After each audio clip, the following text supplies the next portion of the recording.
up from the streets of Cincinnati. Welcome to the jungle!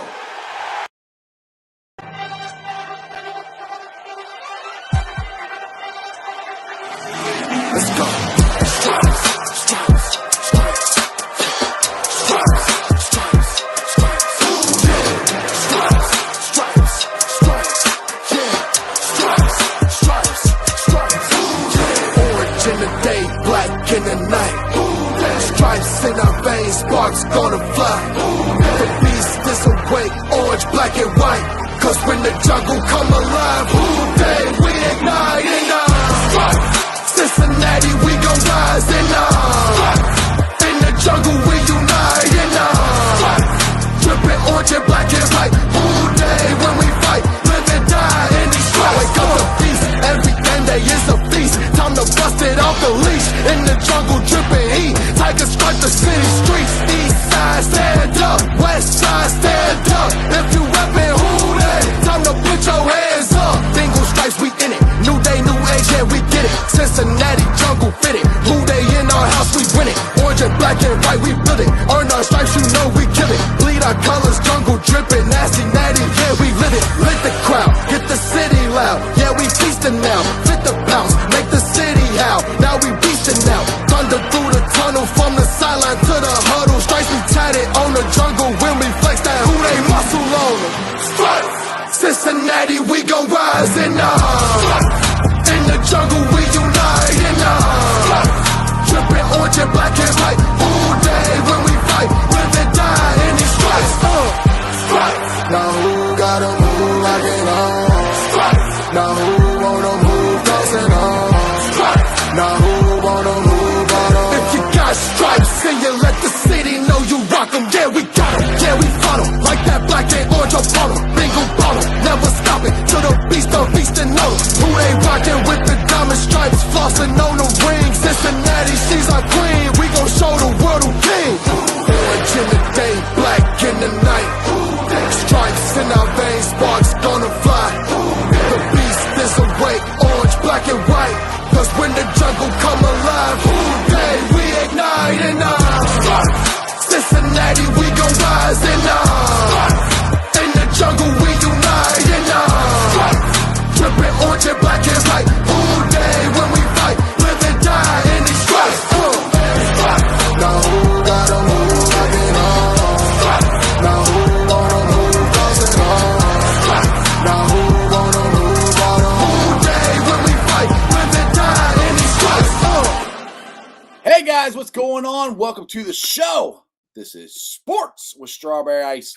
I'm your host, the Iceman, Jeff Trunapole, and my long intro there that Kyle doesn't like is Stripes, and it's by Gift Vader and Black Light Productions, and it officially is on Spotify. So if you guys like the song and you want to download it, go to Spotify. It's on there. We need to keep it going, try to get it on other platforms, but that is great for Gift Vader and Black Light Productions. Now, do me a favor, if you found the show, hit that like and subscribe button. Smash that thumbs up. I'm up to 1,393 subscribers. That is awesome. I appreciate every single one of you guys. And as always, if you're watching it on Facebook or Twitter, do me a favor, and you have yet to subscribe to my show, go to the YouTube channel, Sports with Strawberry Ice. Hit the subscription button, hit the bell for the notification. Every time I go live, you'll be notified. Also, exclusively in the chats on YouTube, we're doing super chats. So if you guys like to support what I'm doing, please give me a super chat. I would greatly appreciate it. And I'm coming to you live from the Ice Cave. And the Ice Cave is brought to you by T Properties. T Properties, quality housing for quality people. Check out the website at www.tpropertiesllc.com for all your rental property management needs and your rental needs. All right, guys, I have a special guest. First time he's been on the show. He's Mike Petraglia. I knew I was going to mess that up. I had it right the first time. You call him Trags. He does the Jungle Roar podcast. He's also from Field Level Media, Pro Football Writers, and all kinds of other stuff. But let's get to Trags. Trags, what's going on, man? Jeff, thank you. And I got to tell you, that is one of the best intros. The music is just nasty. I love it. Thank you. Yeah, it's if you're not fired up to talk Bengals football after that, you have no pulse, and you clearly are not a football fan. Yeah, it's a local artist here, Gift Vader and Blacklight Productions.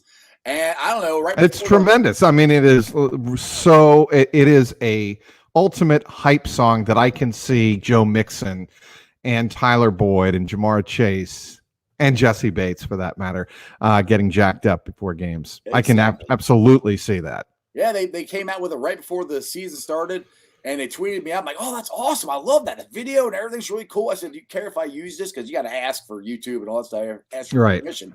You care if I use this for my intro? They're like, absolutely. And I played as much as you want. We're trying to get it on, Spotify and iTunes and all that stuff. And today it officially got on Spotify. So that is cool. I'm very happy for them. And yeah, I'm hoping to get it played in Paul Brown Stadium someday. That would be really, really cool. So let's get into this. Actually, why don't you tell people where your background, where you're coming from, and what you got going on before we get into all this. Sure. Last 28 years before October 2020, I covered New England sports, the Patriots dynasties 1 and 2.0, both, of course, with Tom Brady. Actually, my first year in New England was in the Bill Parcells, Drew Bledsoe era, way back in 1993. So I covered the Patriots, Red Sox, Celtics, Boston Bruins. I'm a big hockey fan, actually. I loved covering the Stanley Cup Finals. That is one of my favorite events to cover. Oh, by the way. Yes, it is. It's a tremendous sport, and there's nothing like Stanley Cup playoff hockey. But anyway, I digress. So from 1993 to October 2020, I covered Boston sports primarily for the sports radio powerhouse, WEEI 93.7, 850 back in the day, but 93.7 FM. And then in 2017, I moved over to CLNS Media, which is where you can find my work now. Yes, I write for Field Level Media, but primarily most of my editorial content is for CLNS Media. And after working for them from 2017 through 2020, I made the move back home. I'm from Kenwood, went to Indian Hill. I'm a Cincinnati boy. From the Natty, and I could not, and I tell everybody I speak to on platforms like this and others, I could not be happier back home in the Natty. I really am happy here. That's awesome, man. Welcome back home. You said 1993. Yeah, that was. And I always said this to my son. He's like, "Oh, you were back in the 21st century or 20th century." I said, "Yeah, it was way back in 1993." That was the year I graduated high school. So yeah, I'm with you. I'm with you on all that. So you had a pretty good run there in New England. You were there before the drought and then the run of Tom Brady and the Red Sox and all that stuff. So maybe you're good luck. Maybe you're going to bring the run for Cincinnati here with our sports. Don't think I haven't thought of that, but if I only wish I had something to do with it, I could make a small fortune, I'm sure. Right, exactly. You talking about covering hockey. I love hockey. My son played hockey throughout high school. We traveled and all that stuff, so I'm a big Blue Jackets fan. I don't talk much about it on my show because, well, there's not that many hockey fans here in Cincinnati, but I do like the Blue Jackets. So let's get into the Bengals here. And Jamar Chase, again, rookie of the week. I think he is on pace right now to get rookie of the year, to be honest. I mean, he's had an incredible start to his rookie season. He has, and he is justifying what the Bengals did in spending the first round, 5th overall pick on him in the draft and not going with Penei Sewell. It's interesting. Of course, this week, the Bengals will be facing Penei Sewell and the Detroit Lions. Penei Sewell kind of getting moved around on that Detroit offensive line as Dan Campbell tries to find ways to get that offensive line to mesh for Jared Goff. But Penei Sewell has a sprained ankle. It's, tough for him to get going. And, he can't really put up statistics that indicate, a contribution to the offense the way Jamar Chase has already. Right. And his ability, Jamar Chase, to separate at the top of routes when he's got guys on him covering him like a glove is pretty exceptional. And the other thing I would tell you, in a lot of players, including former players like Dave Lapham, have told me, watch how steady his upper body is as he runs. Mm-hmm. It doesn't move. That's Right. why he's able to get down the field so deep, make a play like he did right before halftime, the 70-yard touchdown on Sunday against Green Bay, and make those plays consistently. Yeah, he had the drops in training camp, but Jerry Rice, for God's sake, had drops. Mm-hmm. Exactly. When he first came out of Mississippi Valley State in 1984. People forget that. I mean, people have, or 83, I think it was, but people have such insanely short memories. They have no perspective on the history of the National Football League and how superstar Hall of Fame players, and I'm not saying he's going to be all that yet, but just for focus, I mean, just for perspective, I wish people would just kind of take a deep breath when a player has a bad game. You know, even with T. Higgins last week, that was a bad drop in the fourth quarter. But I think he's going to be able to rebound this week against Detroit. And I think T. Higgins is going to have a big, big game against a very young Lions secondary. Yeah, and speaking of coming back or making up for last week, Evan Money McPherson, that ball, the second one that he kicked, I have season tickets. That's the end zone that I sit in, and he's won 2 games in that end zone. I swore it was good. I was celebrating with him. Then all of a sudden, they're like, "It's no good." I'm like, "Are you kidding me?" I'm like, I think he's going to have a bounce back game. I'm not worried about him. And when he misses, by the way, you can tell a lot by a kicker, a rookie kicker, veteran kicker. It doesn't matter by the kind of misses they are. Right. When they are off the upright from 57 yards, you're talking about inches over 57 yards of a kick, and it was more than halfway up the upright. What is that flag? Well, no, I'm talking about the one at the end. The first one. Yeah. Yes. Yeah. Sorry. Yeah. That was halfway up the upright. Yep. That is a ridiculously strong kick. Maybe if he had taken just a touch off of it, maybe that finds its way through the uprights.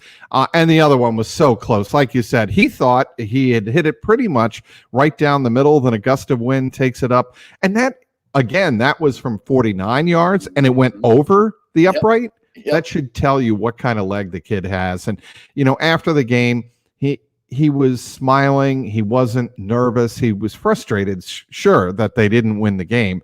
But I think he knew, especially on the second one in overtime, the second miss that he had in overtime, that he hit it well.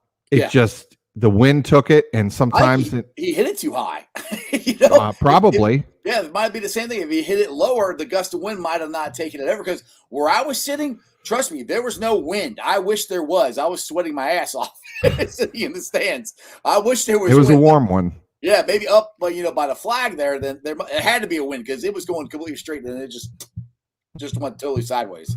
But that game last Sunday was kind of a heartbreaker for the Bengals. Because they played a Super Bowl caliber team very well for the most part. And yes, they let Davante Adams run free. Really on 3 breakdowns, 2 of which were coverage breakdowns, and the other was that Zach Taylor said it was technique. The 32-yarder when he was running free in the secondary.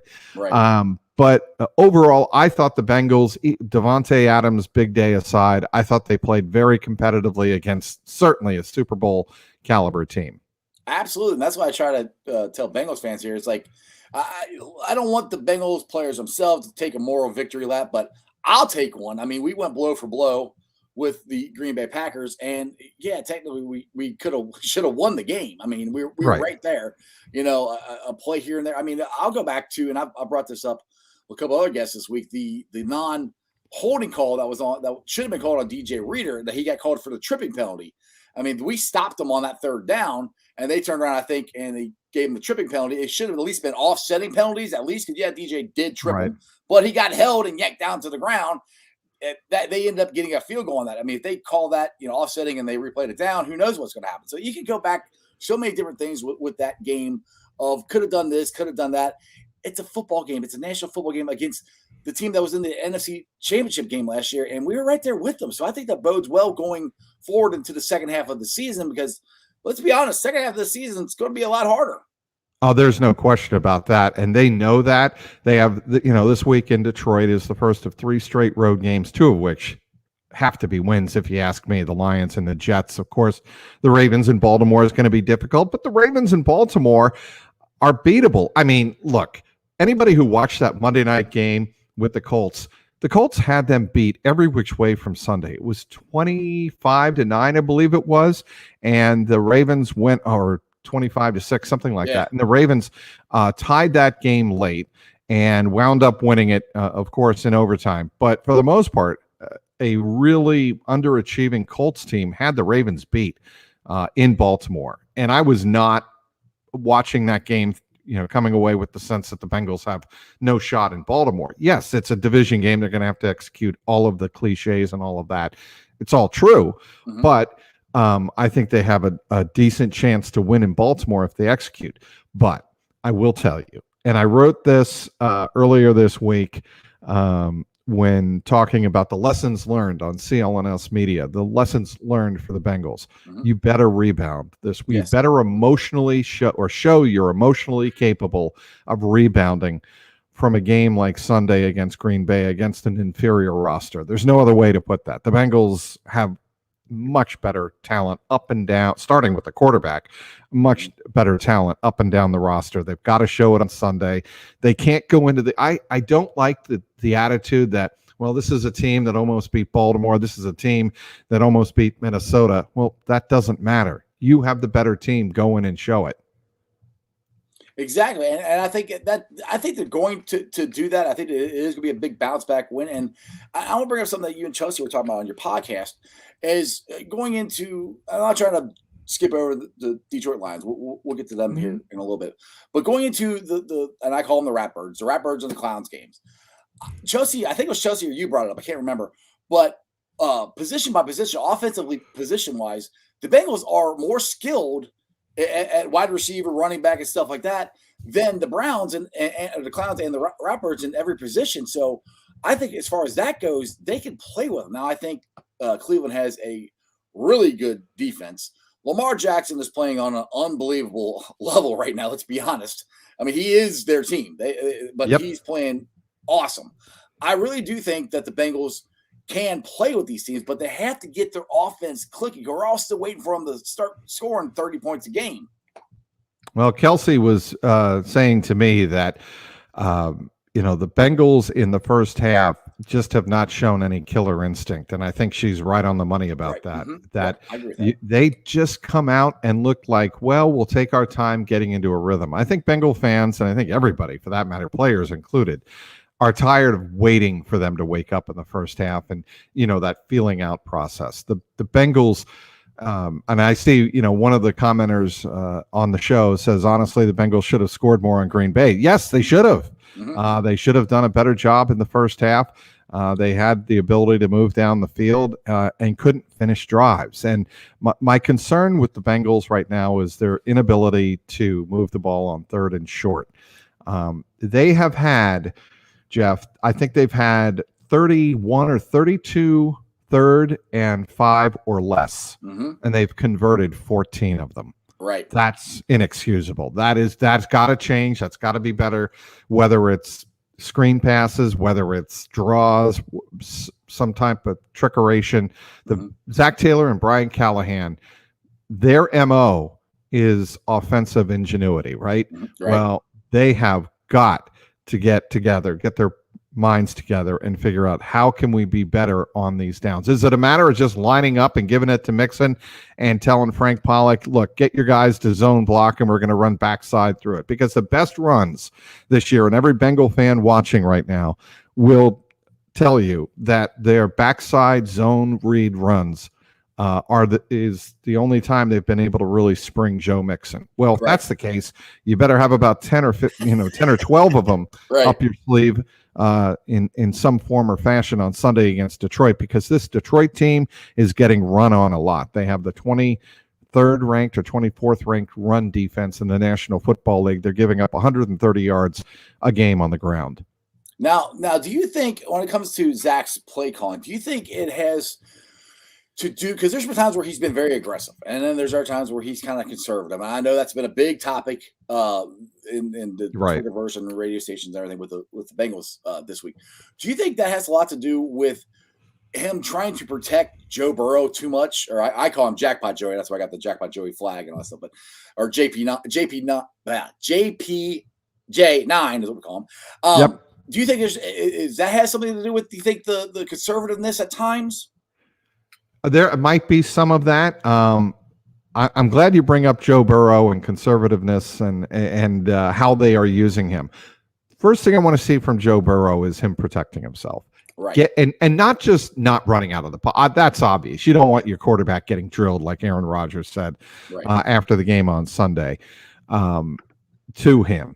You want to protect him. But the other thing I want to see Joe Burrow do is look more comfortable in the pocket. I don't know about you, and I asked Zach Taylor this question earlier in the week about his pocket presence and how he believes Joe Burrow looks in the pocket. And he says he looks great to him. I'm like, I don't know if I see that same confidence in the pocket. I don't see an ability to easily step forward in the pocket, slide around in the pocket. I see Joe Burrow feeling more pressure than I think he thought he was going to get this season. I thought the offensive line's a tough one to figure out for me this year because they've had their moments where they've certainly protected well on the edge. They're not getting beat very much either from Riley Reif or Jonah Williams. I think both of them have been very good. I haven't seen the PFF Pro Football Focus grades on them, but I know they're like north of 82, 83, so that's pretty good. But the interior line has had its troubles this year, especially, Jackson Carman's a rookie. You expect that. Trey Hopkins has struggled at times with pass protection. And Quentin Spain is a great run blocker. He's been beaten a couple of times in pass protection. They've got to be better up the middle, protecting Burrow against twists and stunts and whatnot, so that the integrity of the pocket stays there so he can step up and slide around. And that's one thing I'd like to see a little bit more of and a quicker release from Joe Burrow. Yeah, as far as the offensive line goes, I think our tackles are set. I was trying to put up a graphic here for Jonah, but for some reason it doesn't want to. I saw the image of him blocking whoever that is from the Bears. I can't make that out. If you can see it, great. I can't see it on my screen. I don't know why. But I mean, Jonah Williams has done a very good job of protecting and Riley Reif. So I think our tackles are good. Trey Hopkins, I know people are still wondering what's up with him, but and I always keep saying this. You have to remember he got his knee injury, same one Joe did, or maybe not as bad, but same one in the last game of the season, and he came back game one. So he's still working his way back from that. And I've always liked Q. I think Quentin Spain was. I wrote a story on him for CLNS last week about the size and strength and the agility of Quentin Spain, what he did for Buffalo, what the Bills saw in him. But, it was almost shocking to me that the Bills let him go. And I think the Bengals picking him up, that was a very good move by Duke Tobin and the personnel department with the Bengals. Bengals have made some very keen acquisitions, I think. Some very strategic, well-placed, well-positioned acquisitions that have added a lot of depth and not just depth. They filled some gaps with acquisitions along that offensive line. But I just think that, I think Hopkins and the right guard's spot has to pick up its level of play for this offense to get to where it needs to go. So that brings us to Jackson Carman, and he got cleared from the COVID list. Samar JP Ron is not, so he's correct. He's out. And from what I've heard and read, that it depends on how Jackson did today and tomorrow is moving forward if he's going to play on Sunday, and if he doesn't, then it's probably Fred Johnson. And to be honest, that scares me. Well, I believe it will be Trey Hill. Really? Okay. Yeah, Trey Hill will back up Jackson Carman at right guard because Trey Hill was drafted as a guard. I actually asked Zach Taylor about that today, and I said, "What have you seen in him in college at right guard or at guard period?" Right. He said, "Well, we drafted him as a guard, and then we had to slot him in at center and give him reps there as well. But he got a lot of reps." Not only this week, but early in camp at guard. So he's very familiar with the spot, and he could step in and play for Jackson Carman. And, that's not ideal, but I think that's the situation you're in, because obviously with Deontay Smith going down with meniscus tear, and he's I feel gone bad for that kid. I think he's going to. Yeah, I think he's going to be. I really do think he's a diamond in the rough. I think him and Jackson, future wise, are two starting guards. Future wise, not necessarily right. Yeah, I mean, I think that's projectable, no question about that. But the Bengals are dealing right now with the here and now, and they have got to have a plan in place, because with XSF going down with his knee injury, and then you have Jackson Carman and him going on IR, I think he'll be back. I think he will be your starting right guard on Sunday in Detroit. I do. And that's kind of where I'm at. I think he will, because he, as far as I know, he's got the game plan and he's been up to speed. He just hasn't been on the practice field until today. Right. So I don't know if he's asymptomatic. I don't know any details of that. I don't think he was actually sick. I think he was exposed or something like that. So if he was sick, it might be a different thing. Well, I don't think he would have cleared protocol if he were exhibiting symptoms. I think yes, good point. Yes, exactly. So that goes to where I would be. I don't say shocked, but I'm expecting him to start. And now talk about the Bengals picking up players. They signed Trey Flowers. Today. What's your thoughts on that? So interesting pickup. Asked Zach Taylor about him today. He will travel. He will not play on Sunday, so do not expect Trey Flowers. By the way, a different spelling than the Trey Flowers I covered in New England, who is now with the Lions, by the way. Trey Flowers, the corner, does not have a Y on the end of his first name. Just clearing up things. Details, Exactly. Nice man. But anyway, Trey Flowers is a corner who has 2 years of experience with Seattle. I believe he has 43 games of experience and 40 starts. So that's a lot of starting action for a very good defense up in Seattle. So again, I think that's a pretty savvy move from Duke Tobin to be pouring over the waiver wires, and pick up a guy who has started 40 games in the National Football League at cornerback. And he's 6'3" out of Oklahoma State. He's got size, got length. And he's a tackler too, from what I've read. And that's what Lou likes. Yes, and they need that. They have not been great at times with tackling in the secondary. I mean, people are kind of kill Von Bell about that missed tackle in the backfield on that big run by Green Bay in overtime. But Jesse Bates, he did chase him down. That's just an amazing athletic play. But if you go back and watch the replay, and I saw this at the time, Jesse Bates also missed him. Right. And Jesse Bates is a guy you don't expect to miss many tackles, but he also whiffed on that play, and that really opened the door for that run to really take off. And the Bengals have to be better tackling. One of the things I noticed, and it really stuck out to me covering the Patriots for all those years, starting with Devin McCourty and Patrick Chung. Amazing tacklers as defensive backs, just incredible tacklers, fundamentally sound. They didn't always go for the big hit, but they wanted to make sure they wrapped and brought them to the ground, and they almost always did that. And the Bengals have to be better in the secondary of doing that. One thing, the biggest improvement I've seen in the Bengals defense, when people ask about this, first of all, it's obviously the defensive line being disruptive with DJ Reader and Larry Ogunjobi at the tackles. The second area, they swarm to the ball much better than they have in years past. And when you swarm like that, what do you create? You create more of a chance for turnovers, like you did in the Vikings game on opening day. That was just simply a result of guys swarming to the ball and stripping the ball and getting the ball back. That's why they won that game and didn't lose it. Right. And they've been doing that much better this year. You could see it early in preseason against Tampa Bay and Washington, that this team was going to be better in that regard on defense.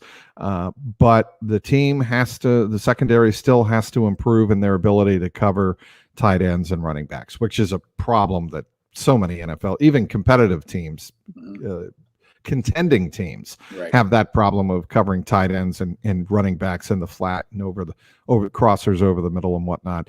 Bengals are going to get tested this weekend with TJ Hawkinson, one of the better young tight ends in the National Football League. They've got to mark him.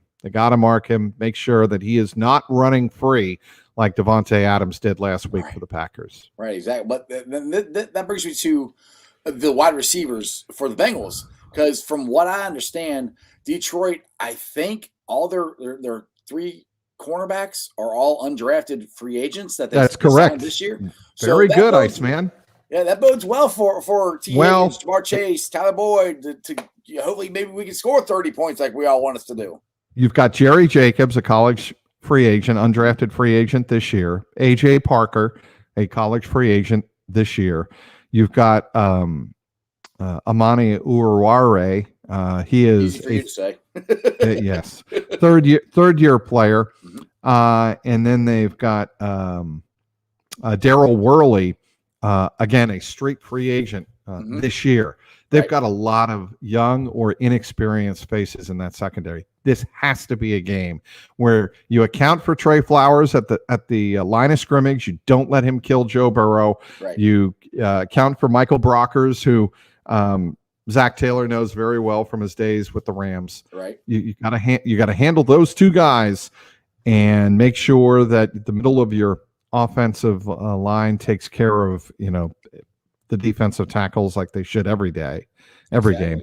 And if you can give Joe Burrow a pocket or a moving pocket, there should be guys open downfield. There just should be. Period. Yeah, exactly. And this is to me, I won't say a must win, but you have to win this game. It's pretty close emotionally. It's a must win. I mean, especially because you got Baltimore rolling in the next week, and then the Jets. And to me, if you are trying to say that you're a playoff team, you have to put it on the Lions. You have to put it on them.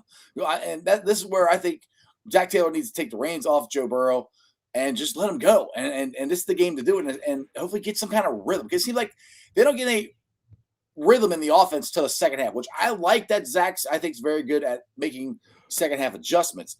But it's the scripted plays at the beginning of the game where I think he needs to do a little better at, and hopefully this Sunday is where it starts.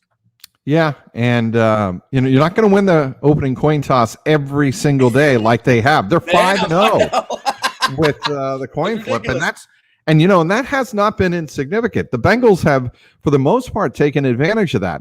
They did not on Sunday against Green Bay, and it cost them when Burrow made that forced throw down the field to Auden Tate because he hit it on a breakdown play, a go drill. With Jamar Chase right before halftime for the touchdown. Right. He tried it again with Auden Tate, and he just didn't have the arms. It was a tough throw to make because he didn't make it early enough. He made it too late in the route and too close to the sideline. So he underthrew him, and the ball was picked off by Green Bay. That was a killer because the Bengals, you got the sense they were moving the ball again to start the second half, and that really killed the momentum, and Green Bay took it right down on them. And Natty says if the Bengals don't score more than 30 points, we should be worried. I'm not gonna put a number on it. I just think the offense should look like it's in a rhythm and scoring and going. Because if you get out on them, maybe you don't keep scoring. Maybe you take the foot off the gas. I don't know, but I just want to see a rhythm. I want to see them in make easy throws, make easy plays that they should do against the Lions. I agree with that, and I'm trying to bring up the Lions press release, and I have it right here. The Niners scored 41 points against them opening day. Packers scored 35. They had that big second half, 21 points in the second half on that Monday night game, and the Packers obviously won that game. Baltimore only scored 19 points. The Bears scored 24, and their offense is abysmal. And the Vikings scored only 19 points with Kirk Cousins. By the way, quick aside, your thoughts on Kirk Cousins? As far as a quarterback goes? Yeah, like a quarterback getting paid $86 million guaranteed. He's way too overpaid. I mean, oh my goodness. I think he's a little above Andy Dalton, maybe a little bit. But yeah, he's definitely overpaid by far. He's not a guy that, to me, you can consistently put the ball in his hands and he's going to go out and win it for you. My opinion. I agree, and I just had to get off on that quick little rant. Although I do think he played well at times against the Bengals in the opener, but the Bengals had the answers at the end. I think he's just not consistent enough. No, he's not. No, he's not. And that's frankly, I think Joe Burrow has been pretty consistent, but they've got to get the points to, reflect that now. Right. And that's going to be the big challenge. Exactly. Now, since we're talking about Jack by Joey Burrow, and you covered the GOAT, Tom Brady, for all those years. I did. And there's a lot of people that are comparing Joe, and not even necessarily his play on the field, but his demeanor off the field and the way he's a leader is kind of to Tom Brady. What's your thoughts on that, since you covered him for all those years? There is some of that. There's the smile, the way he handles the media. He doesn't overstep with hyperbole. He doesn't. He's very careful with his words. He tries to listen to every question very carefully and give an answer that won't paint him into a corner, which is a Brady staple. Well, it's smart too. It is. But what I'm more interested in seeing in terms of the comparison is how the two handle games and under pressure. Right. And I think Burrow has been exceptional in that regard. Absolutely. And that's why Bengal fans should be really excited. The game against Jacksonville was absolutely an indication of what Joe Burrow is like in pressure. That play to CJ Uzomah, the tight end screen on the zero blitz, that was perfect execution with a man in his face, needing to get down the field with a chance to win the game. And when you see that play, I don't care if it's Jacksonville who's lost 18 straight. I don't care who it is. It's executing in the situation, and that's what makes Joe Burrow so special. Well, what's better about? Okay, sorry. And the other thing I would tell you is he's got the pedigree of doing that on the biggest stage in college football, which is still a big deal. When you see him down 17-7 in the first half against Clemson in the national championship game, there's no panic.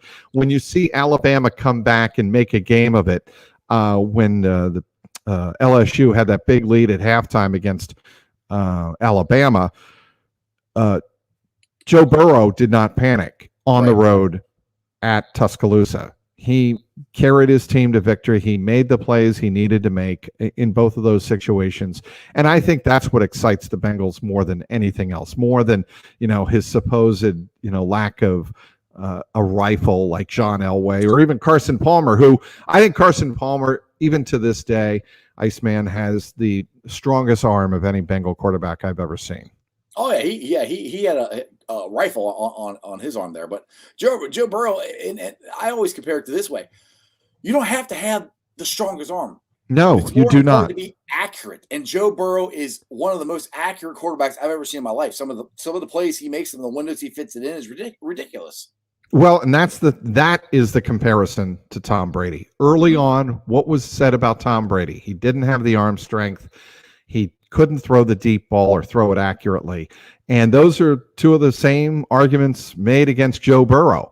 Well, yes, there have been a couple of balls that Joe Burrow has underthrown to Jamar Chase, and Chase has made the recovery. But the thing is, what's more important is watching Joe Burrow keep his head up and his eyes downfield. And that's what Zach Taylor has told me a couple of times in the last 2 weeks. Watch Joe Burrow in his ability when he moves out of the pocket to keep his eyes downfield. That's what makes him a great quarterback. And he'll get the timing down. He has a strong enough arm to get the ball 50 yards in the air. And that's really all you need. If you can lead a receiver and get the timing down better with Jamar Chase at the back end of the route, they're going to put up some big plays. Yeah, absolutely. Now I want to roll back to the defense a little bit. And my last year on my show, I kept calling Lou Anarumo Lou Armadillo because I could not figure out what he was trying to do on defense. I kept calling it the Armadillo defense, which I didn't know what it was. I think he has done an outstanding job this year with the defense. No question. I also think it helps that he has players who have bought into it and are willing to do it and able also do what he wants. Absolutely true. So there's no question about both of those points that Lou Anarumo feels more comfortable calling aggressive defenses, mixing things up. He has said from the beginning of training camp on through that he loves the intelligence of this defense, meaning he can call things that are a little more complicated and a little more nuanced, and his defense will understand what he's trying to do, what leverage he's trying to run, and whatnot. And they seem together on one. The other thing that I've noticed about the Bengal defense, and this goes to the swarming point, they're all tied together on a string. That's what defensive coordinators want to see. They don't want to see any little pockets broken off, fragmented defense, if you will, where one or two guys break off and have no idea what they're doing on defense. Anarumo battled that his first 2 years here in Cincinnati. This year, you don't see that as much. And because of that, you see a defense that's playing together more and, again, swarming to the ball. And Anarumo's been able to do a lot more because, first of all, he's controlling the line of scrimmage. Any defensive coordinator will tell you that if you can control the line of scrimmage and disrupt the line of scrimmage, you could do a lot more in terms of being creative in the second and third levels. Yeah, exactly. And I didn't understand last year when he would try to drop back our defensive ends in the coverage, but I saw Sam Hubbard. Carlos Dunlap. Yeah, Carlos Dunlap didn't want to do it. No, he certainly didn't. No, Sam Hubbard did it perfectly in the Squealers game. And I saw it live. I'm like, what's he doing? He dropped back behind the line and he stood there, and Ben snapped the ball and he waited. Then he blitzed. So it was a delayed blitz, and that's when where he hit Ben in the elbow. And I'm like, wow, that's what they're supposed to do. Okay, that's what it's supposed to look like. Because I've seen them dropping Carlos back, and I'm like, what? Carlos doesn't drop back. What is that? So, I mean, once you get guys that are bought in, and that's the thing on this team in general, the players are bought into Lou and Zach and what they're trying to do. You can see it on their execution on the field and how they're playing. You know, that they're bought into the system and what they're trying to accomplish here right now. There's no question about that. And look, I joke about Carlos Dunlap. He was just never going to be a part of what the Bengals were building going forward. And they were, again, give Duke Tobin credit for getting rid of him, trading him, getting something for him, and moving forward. Yeah. I do not think in all of the revival of the Bengals this year and them playing much more competitive football on both sides of the ball and getting a reliable place kicker. Yes, he missed a couple of kicks against the Packers. I get that.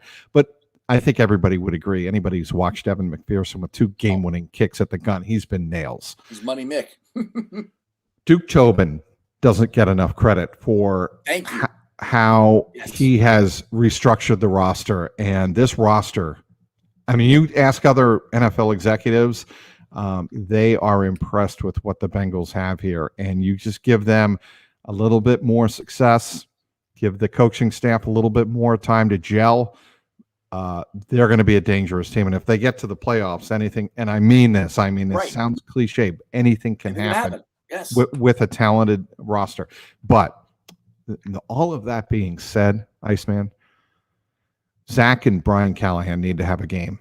Yes. They need to have a game where, that's what the offense is supposed to look like against an inferior team. That's what it's supposed to do. They need one of those. They need a couple of those. They need one of. I think it's for confidence too in themselves that what we're trying to do is working. You know, so our concepts and stuff does work, and maybe to just let, like I said, let the reins off Joe and let the reins off this offense and just call some crazy stuff up and just go kill some people like we think they're going to do. Right. And I think, this weekend has the opportunity for the Bengals to show what they're really made of, the talent, the superiority in their talent. They absolutely have to. And I see Hunter Morris makes the point that the last 2 drafts will be major contributors to our team's success. Absolutely agree with that. He's killed it on these. The Duke has done awesome on the last 2 drafts. So the draft imagine if Joseph Osai hadn't suffered a knee injury. Yeah, I know. Imagine what the defense the weapons they would have. I think the trade, even though right now it doesn't look like the best timing for it this year for, Billy Price to have been traded for BJ Hill, but Hill's played great. I mean, he stole Hill. He stole him, I think. Yes, I agree. And you trade Billy Price for Hill every day of the week and on Sunday. You absolutely do. And they've made moves that have added depth at key areas. And I do like the way they have rebuilt the defense in the trenches. They've got still, and I think they would admit this, they still have some work to do in the offensive trenches. Mm-hmm.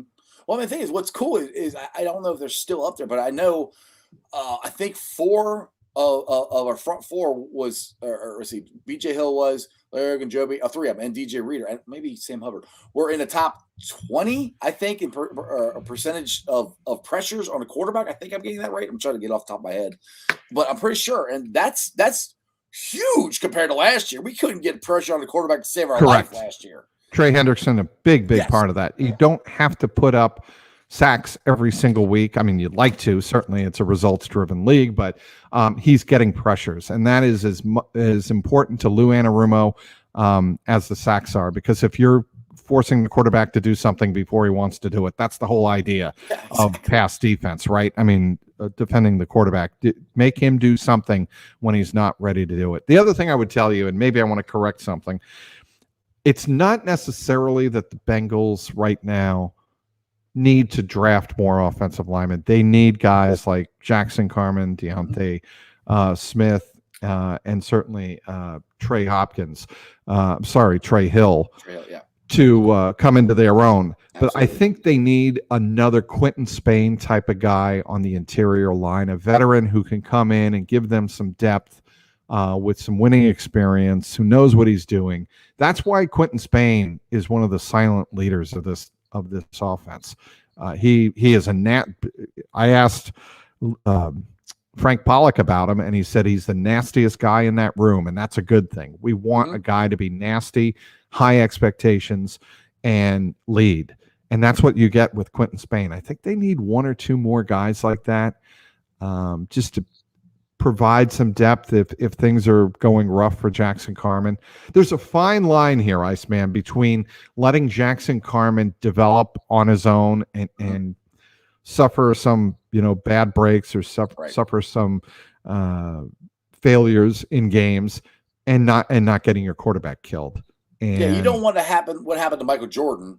You don't want that to happen to Jackson Carman, because I think Michael Jordan exactly way too early and was never coached up enough. And I mean, Frank Pollock, I think, has raised the level of the coaching for the offensive line tenfold. I mean, I don't think Frank Pollock would put Jackson Carman in that same spot. Meaning, if he saw Jackson Carman, his technique was really bad and getting spun around like Michael Jordan was, especially in that game in Washington, I don't think he would put his young player in that position. Well, and the one thing that I like that Frank's doing this year is we do really have at least the same guys on the offensive line. The only person they've switched out is Xavier Serafili for Jackson Carman. Everybody else has started every single game. And the offensive line, that's one thing, to have a good, steady offensive line. You need the same guys in the same position every week so they can start working together and moving as one solid unit. And they're getting better. They're getting there. No, they're not dominant. And none of us Bengals fans that I know of said that, we need to have a dominant offensive line with Joe Burrow. You just got to give him time. And that's where I think that they are gradually getting to. And I agree with you that they need to develop Deontay Smith and Trey Hill. And I said the same thing before the season started. I wish they would pick up like one more guard just as for a backup to help out the young guys. Because, by the way, a quick aside here before we get going, and I have to run. Isaiah Prince, I love his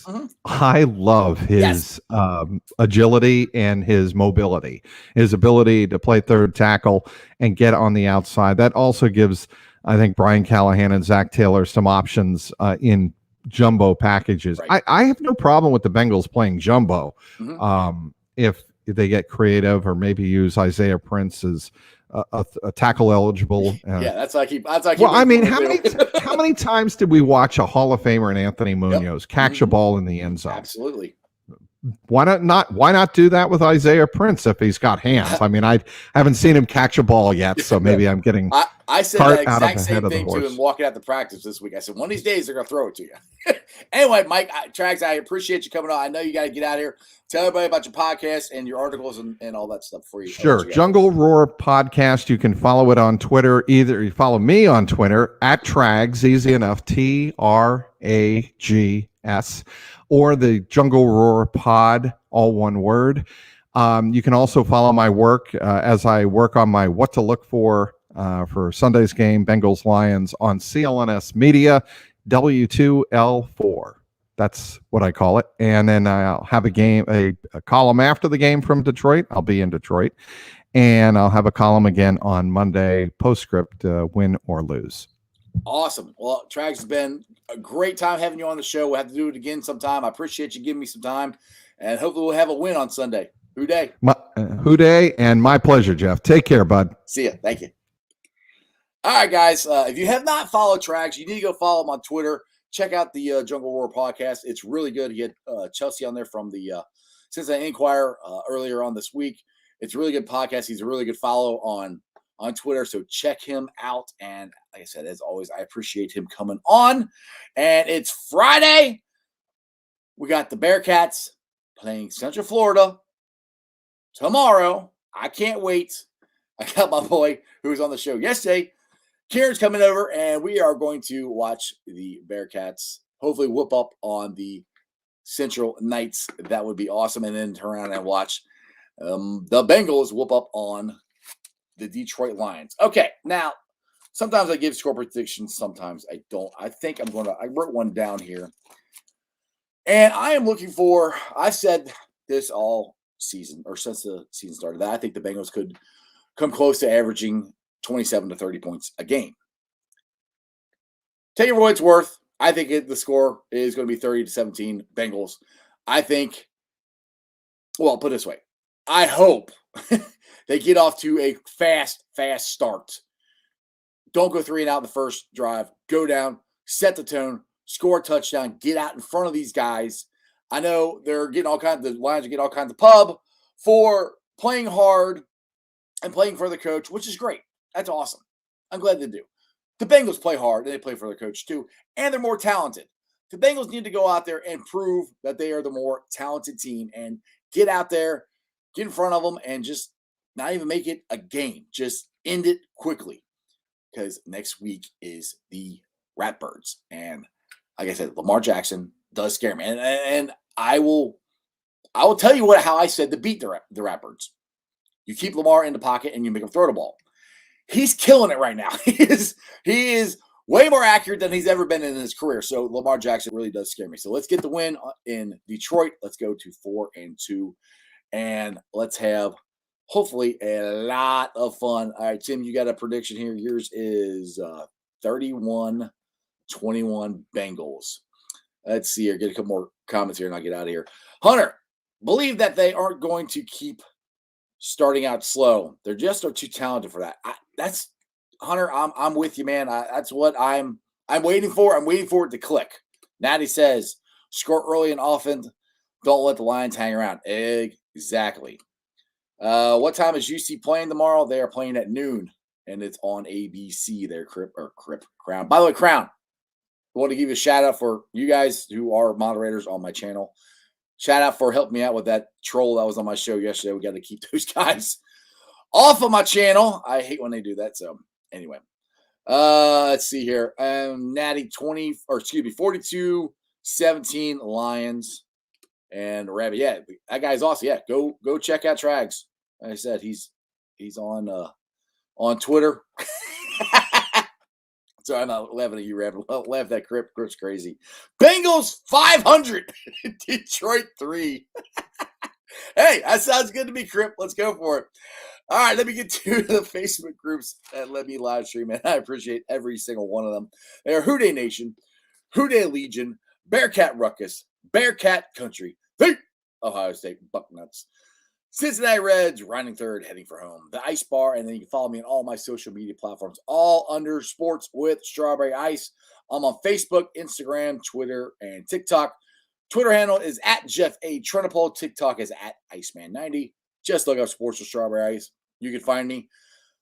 I'll be pulling out sound later on tonight. If you missed any of the interview with Trags, check it out.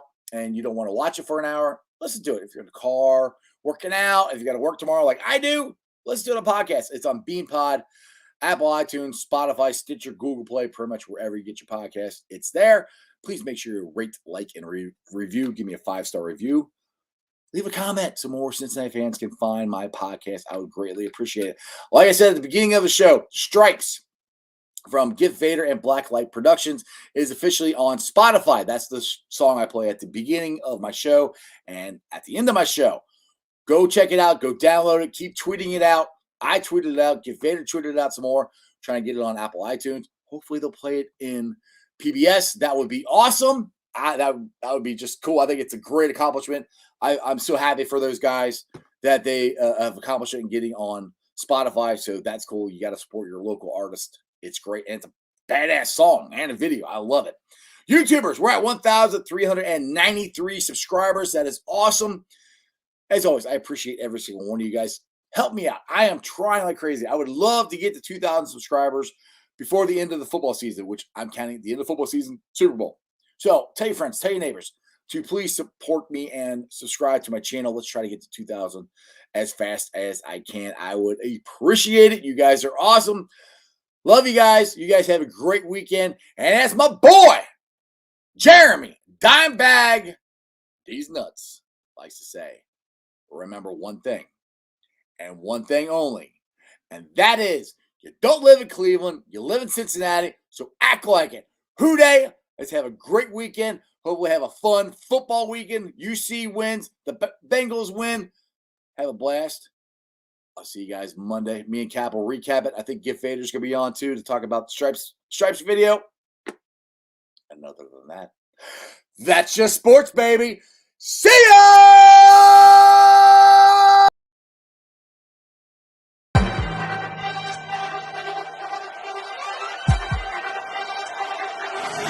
Let's go.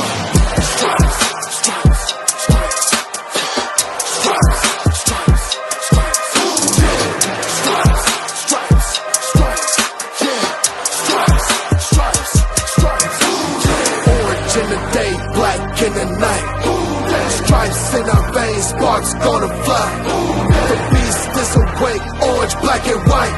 Cause when the jungle come alive, who day we ignite and Cincinnati, we gon' rise and in the jungle we unite and dripping orange and black and white. All day when we fight, live and die in these stripes. Wake up the beast, every game day is a feast. Time to bust it off the leash. In the jungle dripping heat, tigers strike the city streets. East side stand up, west side stand up. If you reppin' who day, time to put your hands up. Dingle stripes, we in it. New day, new age, yeah, we get it. Cincinnati jungle fitted. Who they in our house, we win it. Orange and black and white, we build it. Earn our stripes, you know we kill it. Bleed our colors, jungle dripping. Nasty, natty, yeah, we live it. Lit the crowd, get the city loud. Yeah, we feasting now. Fit the bounce, make the city howl. Now we beastin' now. Thunder through the tunnel, from the sideline to the huddle. Stripes we tatted on the jungle when we flex that who they muscle on them.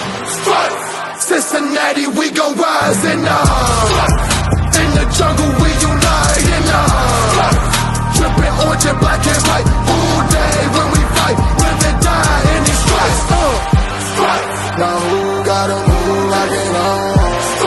Now who wanna move dancing on? Now who wanna move on? If you got stripes and you let the city know you rock 'em, yeah we got 'em, yeah we fought 'em. Like that black and orange up on 'em, bingo bottle, never stop it till the beast on feasting on 'em. Who they rockin' with the diamond stripes, flossin' on the ring. Cincinnati, she's our queen.